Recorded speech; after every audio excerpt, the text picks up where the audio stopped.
स्वामी श्री नाभा गोस्वामी जी कहते हैं,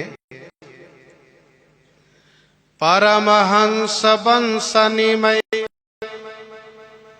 भयो विभागी बानरो, मूर्धर खंड निवास भूप सब आज्ञाकारी। बानरो, बानर वंश में जन्म लेने वाले लाखा भगत जी परमहंसों के वंश में विभागी भयो, विभागी माने हिस्सेदार हो गए। विभागी भयो का मतलब हिस्सेदार बन गए। बानर वंश, इसी को हनुमान वंश भी कहा गया है। वैसे मारवाड़ प्रांत में, राजस्थान के मारवाड़ में बानर वंश उसको कहा गया है जिसको उत्तर प्रदेश में कथक कहा जाता है।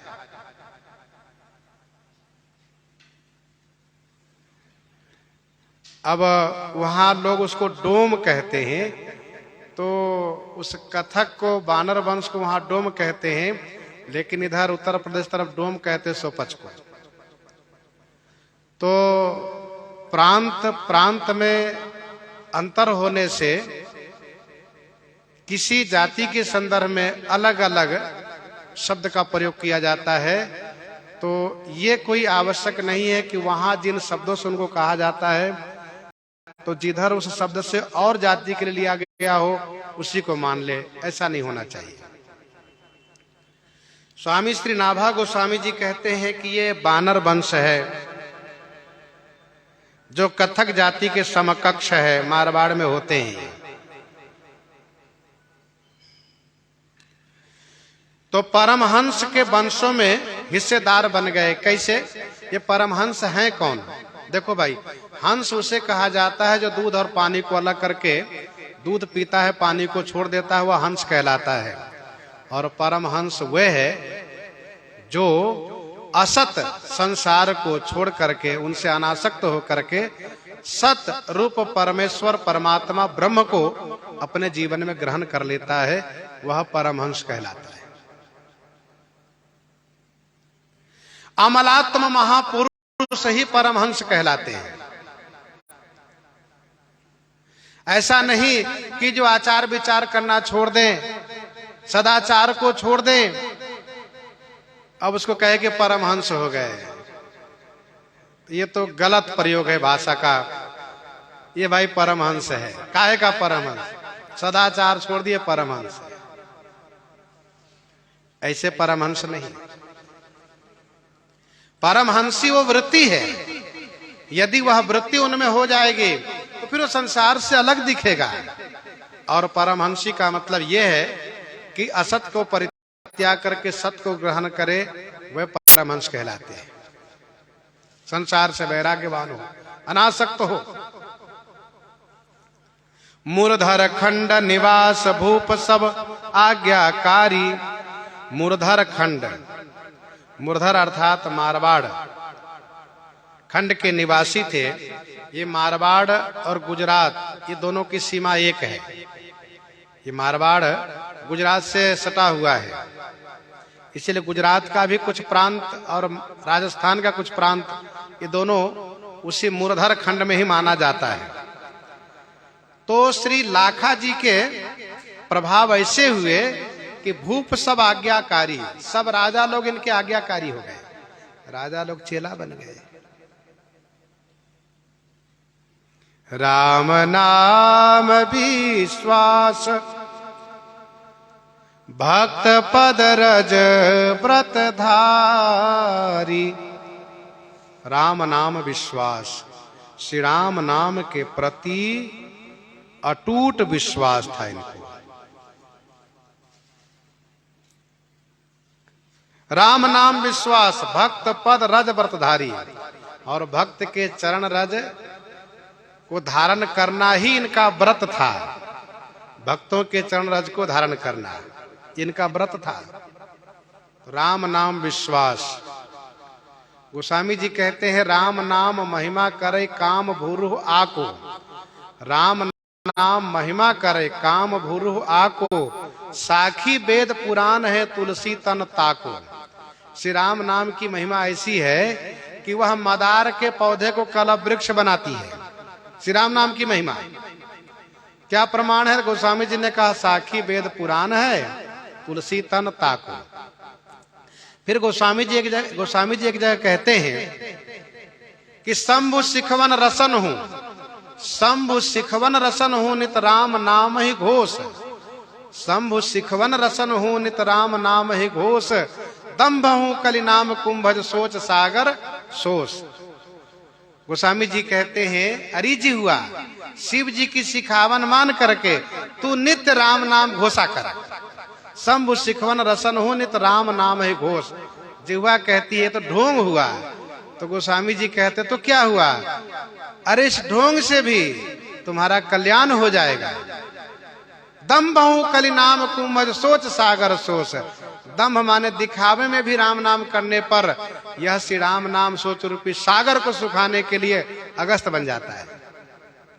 कहने का भाव ये है कि यदि हम दिखावे के लिए सही माला लिए हैं, कहते देखो दिखावा माला जपते हैं।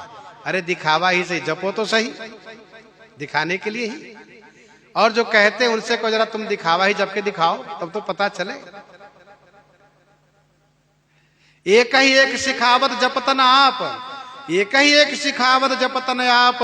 तुलसी राम प्रेम कर बाधक पाप। एक दूसरे से कहते भले कि राम राम जपो, लेकिन नहीं जप सकते, क्योंकि तुलसी पिछले पाप से हरि चर्चा न सुहाए। जैसे ज्वर के वेग से भोजन के रुचि जाए, तो पाप की अधिकता से राम नाम जाप नहीं हो पाता है। पर दिखावा ही सही। भले ही पेट के अंदर दर्द हो, लेकिन ऊपर से यदि बोतल में गर्म पानी रख करके सेकाई करो तो दर्द में राहत मिलता है। ये तो ऊपर से सेकाई हुआ, फिर भी आराम मिलता है। तो वैसे ही दम्भहु कलि नाम कुंभज सोच सागर सोच।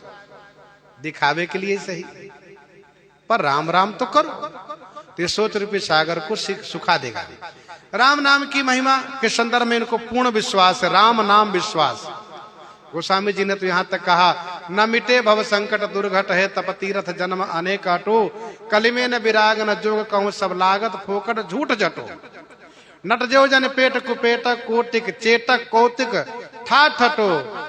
तुलसी जो सदा सुख चाहिए तो रसना निशि बासर नाम रटो। यदि हमेशा शाश्वत सनातन सुख चाहिए तो हमेशा राम राम किया करो। ये सत्य है, चाहे जितना परिश्रम कर लो, लेकिन यदि राम नाम में अनुरक्ति नहीं हो रही है तो वह शाश्वत सुख आपको मिलेगा ही नहीं। क्यों? गोस्वामी जी मानस जी में स्पष्ट शब्दों में कहते हैं नहीं कलि करम न भगति विवेकु, नहीं कलि करम न भगति विवेकु राम नाम अवलंबन एकु। इसलिए राम नाम के प्रति ही पूर्ण विश्वास रखना चाहिए। और युगों में और साधन से कल्याण होता था। कृतयुग त्रेता द्वापर पूजा मखरु जोग, जोग अति होई सो कलि हरि नाम ते पावही लोग।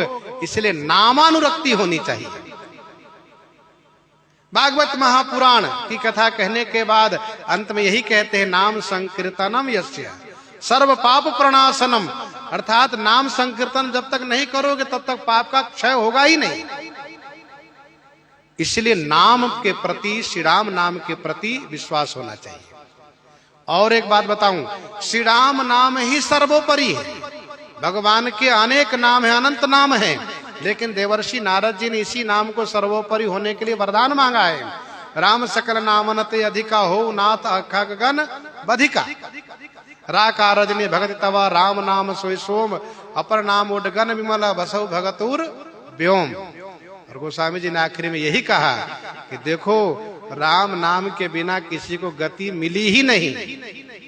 ताही भजिए मन तजी कुटिलाई राम भजे गति केहि नहीं पाई।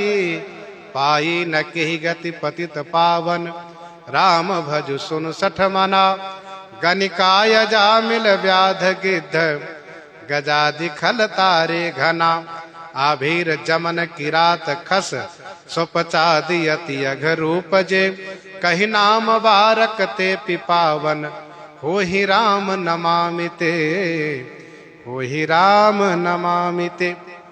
गोस्वामी जी ने तो श्री रामचरितमानस में राम नाम की भरपूर चर्चा की है। गोस्वामी जी ने कहा कि भाई राम नाम जो उच्चारण करता है वो परम पवित्र हो जाता है, कैसा भी हो, कोई भी हो। तो राम नाम विश्वास। गज की चलन काहू जाने खग कूकर को, गज की चलन काहू जाने खग कूकर सो, भोगी कहा जाने योग सुख रंक राव को।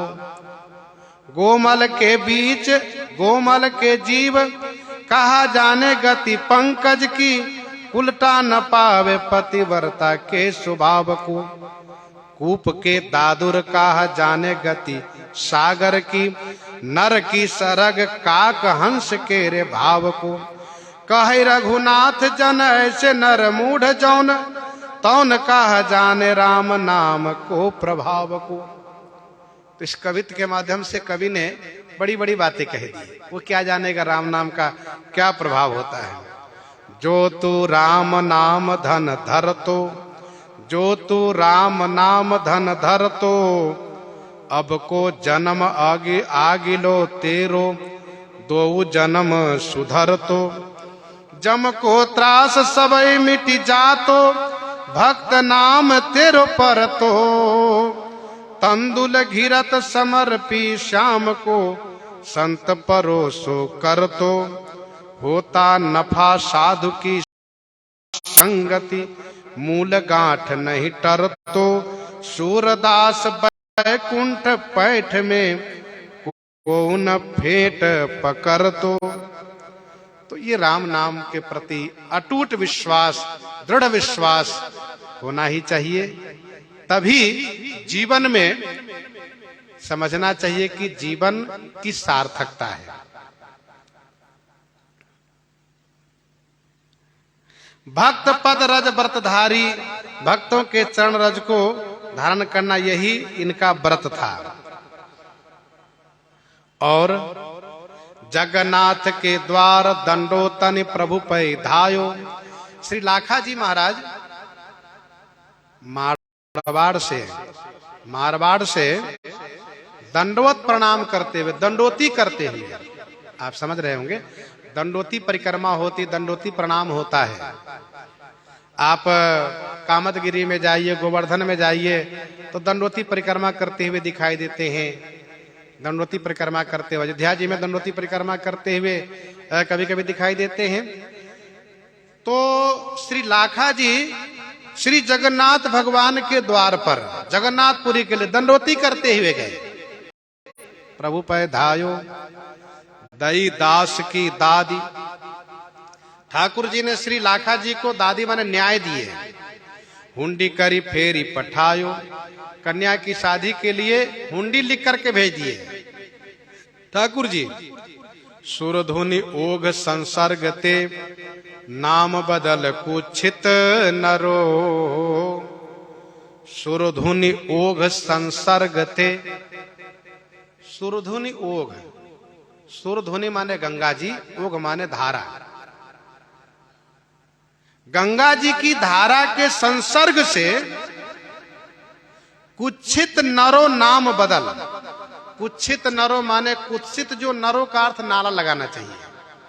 नरो माने नाला, जो कुत्सित नाली नाला है, घृणित नाली नाला है, उसका भी नाम बदल जाता है, गंगा नाम हो जाता है जब वो गंगा जी में मिल जाता है। तो कर्मनाश जल सुर सरि परई, तेहि को कहू शीस नहीं धरई। कर्मनाश जल सुर सरि परई, तेहि को कहू शीस नहीं धरई। उल्टा नाम जपत जग जाना, वाल्मीकि भय ब्रह्म समाना। स्वपच सबर खस जवन जड़ा, पावर कोल किरात, राम कहत पावन परम होत भुवन विख्यात। नहीं अचरज जुग जुग चली आई, कही न दीन रघुवीर बड़ाई, राम नाम महिमा सुर कहीं, सुन सुन अवध लोग सुख लहई।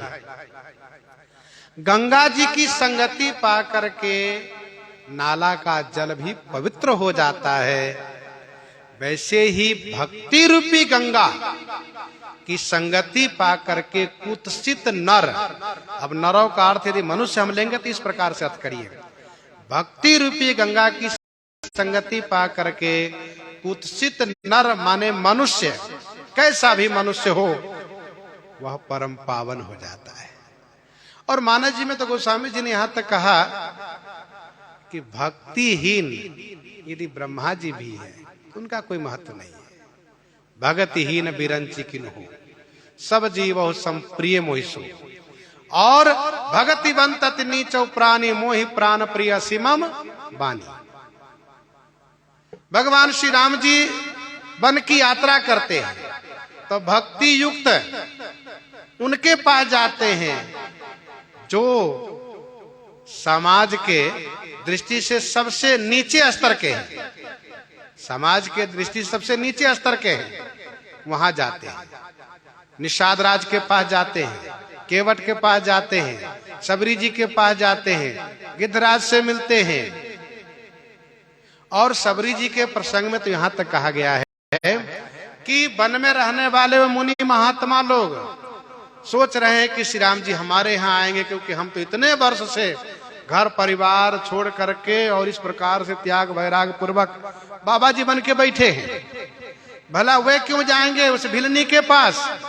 मतंग जी की बुद्धि खराब हो गई थी, उन्होंने उनको रख लिया था, क्या भगवान ऐसे थोड़ा उनके पास चले जाएंगे।